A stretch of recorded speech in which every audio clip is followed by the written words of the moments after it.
waxyaabo badan aynu ka maqalnaa dark webka kuwaasoo intooda badani ay muujinayaan in dark webku yahay meel khatar badan ka waran haddii soo boqonno qiimeynana waxyaabaha ka dhex socda dark webka muuqaalkeena maanta waxaynu kusoo koobaynaa wax kasta uga baahan tahay inaad ka ogaato dark webka waxa uu yahay sida uu shaqeeyo sababta inta badan loogu arko meel khatar badan iyo sidaad u adeegsan kartaba soo dhawaada dhalinyaro.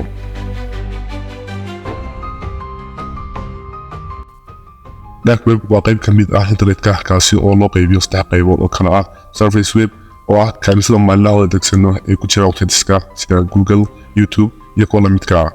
deep web oo ah qayb aan loo adeegsan karin sida surface webka kaasi oo kaliya adeegsan karaan cid leh ogolaansho haysata waxaana ka mid ah database kala duwan sida kuwa bankiyada, xogaha bukaanada, dukumentiyada dowladaha iyo kuwa la midka ah. deep webkuna ma furna qof kasta inuu adeegsado. qaybta saddexaadi waa dark webka waana ka inta badan lagu tilmaamo inuu yahay kan ugu khatarta badan. haddaba sidee dark web u shaqeeyaa? dark web waa meel caan ku ah qarsoodiga ay tahay in lagu wadaago xogo sir ah, kuwa sharci darro ah iyo kuwa sharci ahba. waana meel dadku ay adeegsadaan oo ku doorbidaan qarsoodiga ay tahay. haddaba in loo arko meel khatar badan waxaa keentay dhanka madow ee uu leeyahay sida daroogooyinka lagu iibiyo, hubka iyo xogaha lasoo hagareeyo oo si furan lagu kala dhex iibsado isagoo ah meesha laga helo zero day market oo qiimeyaal aad u sarreeya lagu kala iibsado zero day vulnerabilitieska. taasi ayaana ka dhigaysa meel deegaan u ah scammerska iyo dambiilayaasha cyberka ah. taasi wax kasii khatar badan in dadka soo booqanaya ay galaan halisyo aanay filayn iyagoo u maleeya meel ammaankeedu ka fiican yahay surface webka waxaana dhici karta in si lama filaan ah ay ku soo raacaan malwares khatar badan haddii la ka taxadid adeegsigiisa.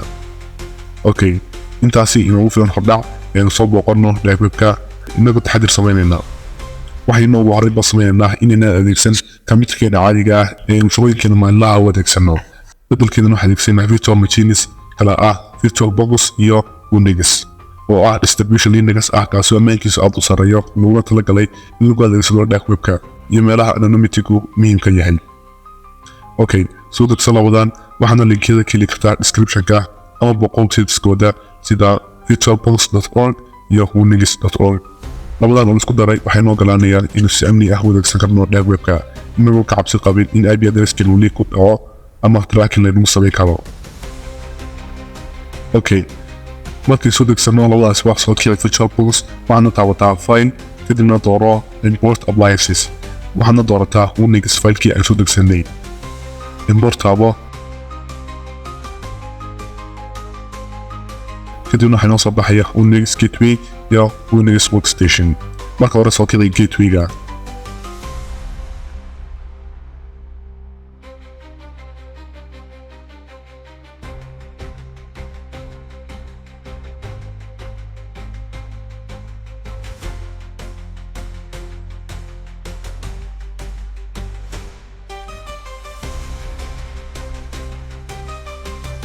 kadibna aynu daarno Workstation-ka.